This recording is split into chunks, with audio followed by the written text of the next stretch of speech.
Well, hello, Michael here, looking again today at the Meditations on Manhood, 100 Devotions from Charles Spurgeon, at the sections titled The Flight from Sin. And the verse used is from Genesis 49, 23 to 24. It reads, "The archers have sorely grieved him, and shot at him, and hated him. But his bow abode in strength, and the arms of his hands were made strong by the hands of the mighty God of Jacob." Let's read that again. "The archers have sorely grieved him, and shot at him, and hated him. But his bow abode in strength, and the arms of his hands were made strong by the hands of the mighty God of Jacob."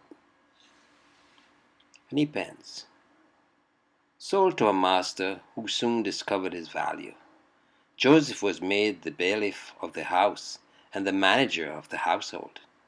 His wanton mistress fixed her adulterous love on him, and he, being continually in her presence, was perpetually, day by day, solicited by her to evil deeds. Constantly did he refuse, still enduring a martyrdom at the slow fire of her enticements. On one eventful day, she grasped him, seeking to compel him to crime, but he, like a true hero as he was, said to her, 'How can I do this great wickedness and sin against God?' Like a wise warrior, he knew that in such a case fleeing was the better part of valor. He heard a voice in his ears, 'Fly, Joseph, fly.' There remains no way of victory but flight, and out he fled, leaving his garment with his adulterous mistress, to be haunted day after day by solicitations of the softest kind, to be tempted hour by hour. Oh, it needs a strength superangelic, a might more than human, a strength which only God can grant for a young man, thus to cleanse his way and take heed thereto unto God's word. He might have reasoned with himself, 'Should I submit and yield?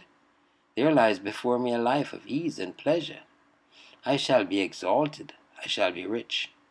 She shall prevail over her husband to cover me with honors. But should I still adhere to my integrity, I shall be cast into prison, I shall be thrown into the dungeon.